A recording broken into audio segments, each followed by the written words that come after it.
Bueno, aquí andamos de nuevo, el vídeo 11. Bueno, pues estábamos en el reinado de Isabel II y vimos que se tiene que ir don Baldomero Espartero al exilio. Lo ha negociado con él Narváez y se tiene que ir al exilio. Nuevas Cortes y declaran ya a Isabel II que jura la Constitución con 13 años, ¿no? Y dijimos que su primer acto fue colocar la primera piedra del edificio del futuro Palacio de Congreso. Dije también, ¿os acordáis de Espartero que había fusilado a Diego de León, que no sabíamos quién era? Pues bueno, era un militar nacido en Córdoba, que fue un destacado militar en la Primera Guerra Carlista en el norte, en muchísimas batallas, fue condecorado, en fin, pero que pertenecía ya al partido liberal moderado de María Cristina, que cuando se va ella al exilio, pues él también se tuvo que ir. Y volvió, fue apresado, y Baldomero Espartero, pues en fin, fue inflexible. Bueno, entonces lo que en este caso llega Ramón María Narváez, ¿no? El espadón de Loja, asume la presidencia en 1844, va a permanecer 10 años en el cargo, esta es una década moderada. Este intenta centralizar la administración, fortalecer la corona, establecer un orden político más eficaz. La primera medida es la creación de la Guardia Civil para el orden público, propiedad privada. Es el duque de Ahumada, no sé si os sonará, que fue el fundador de la Guardia Civil. Para la pacificación de la España rural, del bandolerismo, el pillaje. Se han hecho, claro que el bandolerismo y el pillaje pues ya son males crónicos. Se aprueba una nueva Carta Magna para eliminar el progresismo. En 1845 se amplían los poderes al rey y la soberanía pasa a ser compartida entre las Cortes y la corona y la religión católica. Se paralizan, por tanto, los bienes y subastas del clero, ¿no? En 1851 se firma un nuevo concordato, ¿no?, con la Santa Sede. O sea, están intentando restablecer las relaciones. Se firma un concordato con la Santa Sede.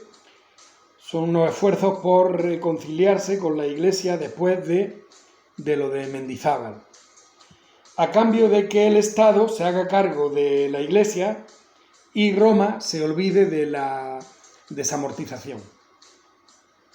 Culto y clero, contrato privilegiado, enseñanza a cambio de que la corona pueda nombrar obispos. Narváez nombra a Alejandro Mon. Narváez nombra a Alejandro Mon, vale, este será como el ministro de Economía. Intenta centralizar los impuestos directos, excepto en el País Vasco y Navarra, que eso se sigue respetando desde el abrazo de Vergara, ¿no?, desde el final de la Primera Guerra Carlista, por temor de que la burguesía, partidaria de los fueros, se pueda pasar al carlismo, porque el carlismo, aunque prácticamente se derrotó, pero nunca no se derrota del todo. O sea, eso para ellos fue como firmar ese acuerdo de paz, una tregua, pero ellos siguen ahí en su empeño. Inauguración del ferrocarril Gijón-Sama de Langreo y Barcelona-Mataró también. El gobierno aprueba leyes para favorecer el ferrocarril. En estos momentos hay 12 millones de 15 que son analfabetos. La obligatoria enseñanza primaria depende de los ayuntamientos, pero al ser estos tan pobres con los ciudadanos, pues nada, no. Esta es la ley de Moyano. Sí, me acuerdo que era que hay un momento, o sea, que había que pagarle, como que las escuelas eran particulares, los propios familias y padres tenían que pagarle a los maestros, y los maestros, pues, de ahí el dicho de que pasan más hambre que un maestro escuela. En 1850 Isabel II inaugura el Congreso de los Diputados. El sueño de los liberales de conseguir una nación de ciudadanos libres e iguales ante la ley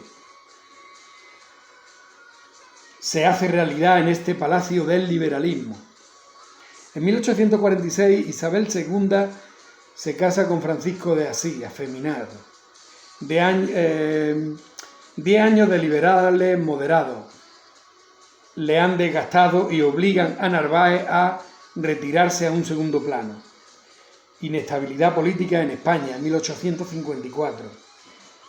Moderados reformistas conspiran para derribar a su propio gobierno. Bravo Murillo en la Vicalvarada. Leopoldo O'Donnell se asocia con Francisco Serrano. Hacen un manifiesto conjunto para conseguir el apoyo de los liberales progresistas, ya que sin esto no tendría éxito. El manifiesto lo redacta un joven malagueño, Antonio Cánova, en el cual pues impera la regeneración política, bajada de impuestos, libertad de prensa, autonomía regional, medidas progresistas, bienio progresista. Llega un momento en el que el pronunciamiento se escapa del control de los que lo han promulgado, ¿no? De O'Donnell y Serrano, y se convierte en una revolución del pueblo. Se crean juntas revolucionarias. Estoy hablando de julio de 1854. La reina, que siente que la corona se tambalea, llama a Espartero, que ha vuelto del exilio. Este reprime con fuerza y es nombrado nuevamente presidente del gobierno. Vuelve el Partido Progresista al poder. O'Donnell se queda de ministro de la guerra, pero funda un partido de Unión Liberal que aglutina a los más flexibles, de los moderados y de los progresistas. Se convocan elecciones y las ganan los progresistas. Intentan redactar una constitución, nuevo ministro de Hacienda, Pascual Madoz. Como este necesita relanzar los proyectos de los ferrocarriles, pues nuevamente otra desamortización de tierra, en este caso comunales de los municipios, y también viene de la Iglesia. Por tanto, nueva ruptura con el Vaticano. Y los pueblos otra vez se empobrecen aún más. En 1855 nuevamente se constituye la Bolsa, ¿no? Bueno, la Bolsa venimos hablando de ella desde Carlos III, no, creo que Bonaparte fue el primero. Carlos III también y por ahí hemos hablado más también.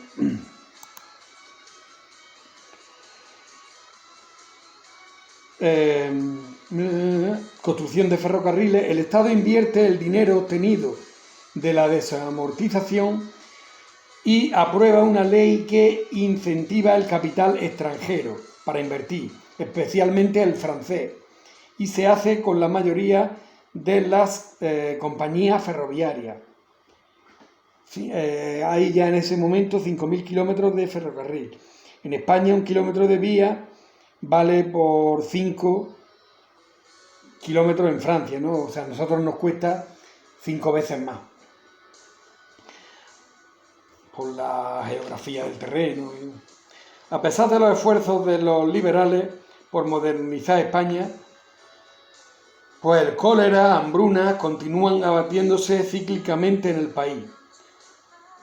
La población sigue aumentando, son ya 15 millones, 12 millones en el campo. Se inicia la emigración del campo a la ciudad. Cataluña tiene ya una importante industria textil, también la siderurgia, la obtención de hierro en la Costa del Sol. Años más tarde, cuando el carbón se sustituye a la madera, se traslada ya al norte, los altos hornos, ¿no? Que son por eso las chimeneas que tenemos en la playa de la Misericordia y eso, quedaron ahí, pero la industria siderúrgica desapareció. En 1855, en Barcelona, la primera huelga general. Pedían 10 horas de jornada, las ciudades se quedan pequeñas, se acomete el ensanche de Barcelona por Ildefonso Cerdá. A la izquierda de los progresistas crecen los demócratas. Reivindican sufragio universal, libertad de asociación y conciencia. Tenemos a Emilio Castelá, que es un líder republicano. Ya hay una mayoría de republicanos. En el verano de 1856 hay una revuelta social en varias ciudades, ¿no? El gobierno comete errores y O'Donnell da un golpe, disuelve las Cortes y vuelve a establecer la Constitución de 1845. Libertad y orden. Leopoldo O'Donnell se alternará en el poder con Narváez, dejando fuera a los progresistas. En 1859 hay una ocasión de periodo más largo de gobierno de 5 años de O'Donnell en todo el siglo XIX. El 10 de agosto de 1859 hay una noticia que conmociona Madrid. Los moros de Ceuta han atacado de improviso las obras de fortificación y pisoteado nuestro escudo. El gobierno ha enviado un enérgico ultimátum al sultán, exigiendo una reparación.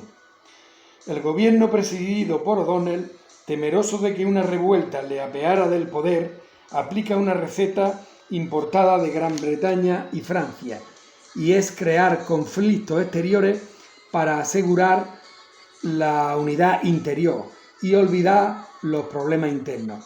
Declara pues la guerra a Marruecos en octubre de 1859. El propio O'Donnell encabeza el ejército. Avanzan sobre Tetuán. Aparece aquí ya la figura de Juan Prim, un héroe nacional, al mando de voluntarios catalanes, porque este era catalán. Se firma la paz. O'Donnell logró unir a todos los partidos en torno a la guerra, a pesar de que 7.000 habían perdido la vida. Por ejemplo, los leones del Congreso son del acero fundido de los cañones del enemigo. Entonces, pues empezamos aquí con una serie de guerras de prestigio en el exterior. A Prim lo mandan a México, a la Conchinchina. Desata también la guerra en el Pacífico contra Perú y Chile. Al final, tanta guerra pues lleva a un fracaso total y O'Donnell dimite. Y ya nos encontramos en 1863. A partir de ahí se turnarán en el poder los liberales centristas y los moderados. De nuevo Narváez al poder. Progresistas y demócratas quedan apartados del poder y no participan ni en elecciones, se dedican ya al agitamiento. Emilio Castelá, por ejemplo, utiliza la aula para su discurso político, porque, vamos, sería un profesor de un catedrático, y Narváez reprime las universidades, la libertad de cátedra, pero recurre a la Guardia Civil, en fin, reprimen universidades. En 1866 llega a España la recesión económica que asola Europa y cae la bolsa y se abandonan las inversiones, todos los ferrocarriles, todo eso, se abandona. La oposición progresista, liderada por Prim, realiza un alzamiento en 1866 que fracasa, pero la vía revolucionaria queda abierta. Se va al exilio y se reúnen en Ostende y firman un pacto demócrata, progresista,